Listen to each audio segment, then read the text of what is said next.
I remember that I met you in another place. Where here, another place in another school with LL. That is also another place that SCC support. Yeah, that's right. Yeah. That's a slightly different support. You're right, absolutely, because you were interviewing he's now chairman of SCC actually, Alan Kenny.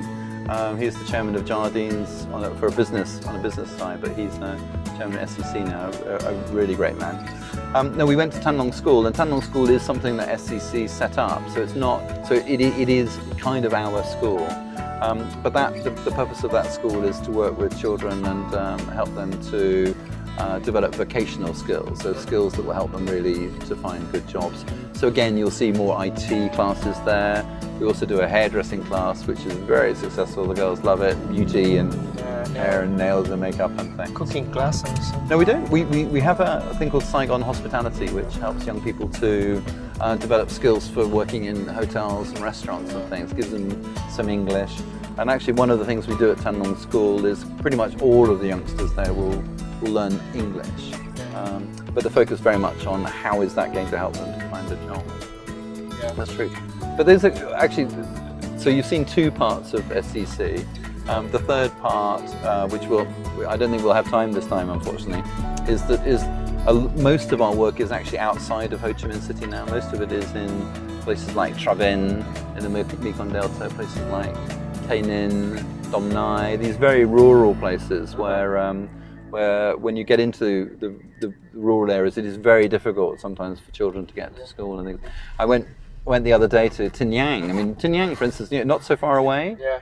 And yet we went to visit a girl there who was really struggling to get to school.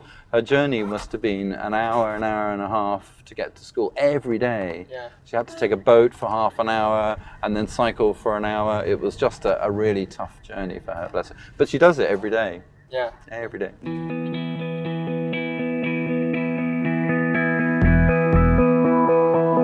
Chào mừng quý vị và các bạn đang cùng quay trở lại với chương trình Việt Nam trong tim tôi. Và bên cạnh của Nguyên Khang là ông Finnis, nhân vật của chương trình chúng ta. Chúng ta sẽ cùng tìm hiểu xem điều gì đã mang ông đến Việt Nam và giữ chân ông lại đây nhé.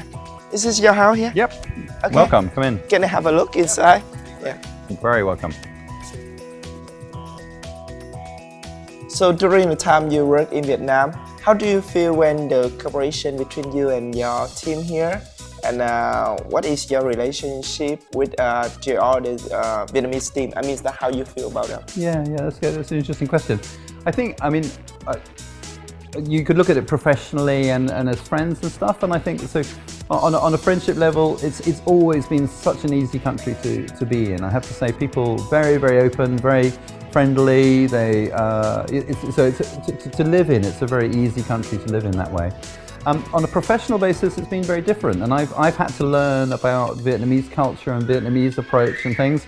My team has had to learn more about my approach and the way that I think the organisation should run. And I think we've kind of met in the middle. I feel like I've learnt a little bit and they've learnt a little bit, and between us, the organisation works very well now. Vì với Paul rất là thú vị, bởi vì Paul là một người gọi là người sếp nhưng mà rất là tôn trọng nhân viên của mình, tôn trọng một cách tuyệt đối và là người luôn tạo cơ hội để cho nhân viên phát triển. Bên cạnh đó thì Paul luôn là người luôn thúc đẩy tất cả những nhân viên trong SCC làm việc hết mình để mà những cái thời gian mình làm việc và cái công việc mình làm cho những người đang cần đến sự hỗ trợ của mình có ý nghĩa nhất.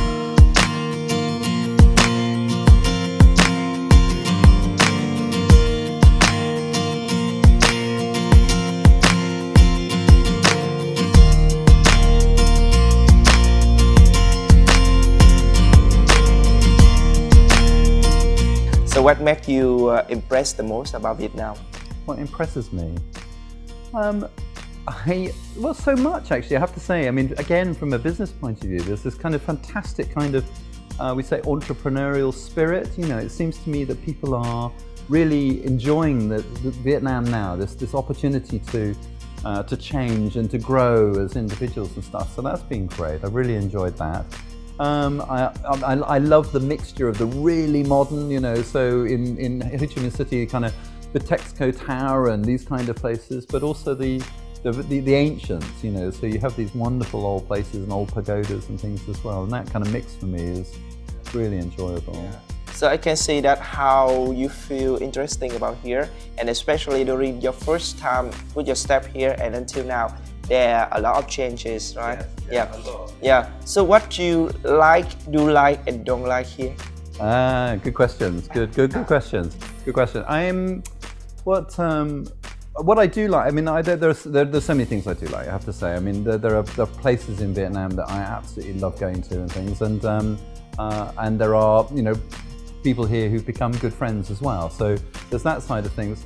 It's difficult to say about the things I don't like. I mean, I think it's like any country. I mean, there are bits for work, bits of kind of bureaucracy, you know, that lots of paperwork and things, which I don't like. But I don't like that in England either. So you know, it's the same in Vietnam, same in England, really.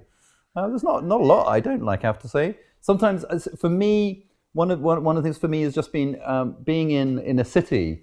Sometimes can be difficult. So because I love, you're a country boy. Yeah, a bit of a country boy, exactly. So I love getting out to you know, places like Dalat and going away, a bit of fresh air and a bit of peace and quiet sometimes too. Paul, what makes you attract in this field of work? It's something I've always done. I volunteer. We call it volunteering. You know, you do some actually. I know. Yeah. I volunteered ever since I was quite young, and I just always enjoyed that more. I always enjoyed, you know, if I was raising money as a volunteer, I always enjoyed raising $500 to help children to go off to, you know, on a trip or something, way more than I ever enjoyed the kind of big business deals and things. So one of the things I love about what I do is that you don't sacrifice any kind of professionalism. So I still feel like I'm working with some amazing people, some professional people and things. But of course, the easy answer is that when I go to bed at night, I feel like, you know, what did I do today? And I feel like, you know, we maybe helped some kids go to school, we maybe built a school, and, you know, and those kind of things mean more to me than other things. What did you expect about this job, and what do you get from this job?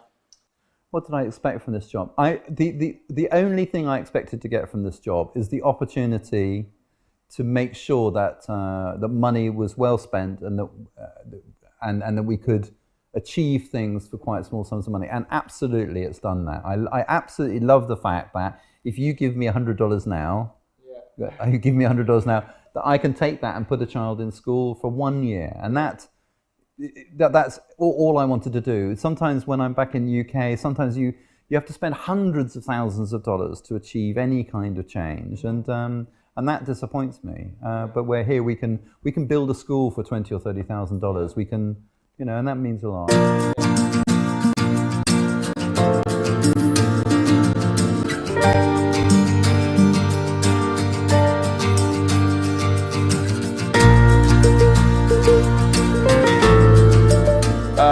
During the time you work for SCC, do you have any memorable story that SCC project make you still remember? So many. I think that from the first school I visited and the first, you know, we talk about bicycles, for instance. You know, it seems such an easy thing, but we buy bicycles for kids, and that helps them go back to school. And I'd read all about this in our information and things, but the first school I visited, there was a mum there, and I was talking to the mum, not in Vietnamese. I don't speak Vietnamese, which I feel ashamed about. I feel ashamed. But she said to me that the thing that was worrying her most was that the bicycle had broken, and sorry, that's my son. Her bicycle had broken, her son's bicycle, and he was really worried he was going to drop out from school. And we bought them a bicycle, and now he's back at school. So at the time, that meant a lot to me, because it meant that, you know, $90, or at the time it was $60, I think, we buy a bicycle and a child goes back to school. It's that simple. I can see that how interesting during the story that you are working. But what is your biggest achievement until now, according to you? My biggest achievement, apart from Om. Yeah, of course, your kid is one of your biggest achievements. Right? Yeah. You know, and that's what about your work? Yeah, but that's all part of my life in Vietnam, you know. And I feel like, you know, I came to Vietnam as a single man with lots of ambitions and ideas and things, and I've been able to do all of that. I've been able to run an NGO. We've been able to support children to go to school and university, to build schools and things, and I have a partner and a child now, and so I feel like the last 6 years have been some of the luckiest and happiest in my life, really. I feel extremely fortunate. But my biggest achievement, no, I think I can't choose one thing. I think all of the kids inspire me in their own way, and so no, I can't pick one thing. I'm sorry, Kang. Do you think what is the necessary thing to do to improve the organizations like SCC to work effectively in Vietnam? Yeah, that's a great question, Kang. It's something that I'm really committed to too, and I feel all the time that we're an international NGO. I'm not sure international is because I'm a director and we're based in UK, but we are just here in Vietnam. But I really think what's important right now is that Vietnam continues to grow its own strong, we call it voluntary sector or third sector. There are so many people like Phong that you've met who contribute such amount, but they get very little support, very little financial support, very little kind of training and that kind of thing. So I really feel like there's lots of work to be done around giving people like Phong and organizations like Tian and others the kind of support and advice and information and money and things that they need to develop. Because the more that we can develop them, the more children get supported, the more kids with disabilities go back to school. So yeah, for Vietnam to have its own strong local NGO structure, really. Yeah. But do you have any touching memorable story in Vietnam during the time you stay here? Again, so many. I think that not about SCC, about anything involved in your life here that makes you memorable. But again, so many. I think that I've been really struck by how easy Win and her family particularly have accepted me. You know, I'm aware that that I'm older and I'm from a foreign country and so many things, but they've had such big hearts and been so open to accepting me that because we're not married, you know, and I know that's an issue for them too. And I'm older than Win's mum, but and that means an enormous amount to me because, you know, they're a great fun family and I love being part of it, and so I respect them and thank them for being so open, really.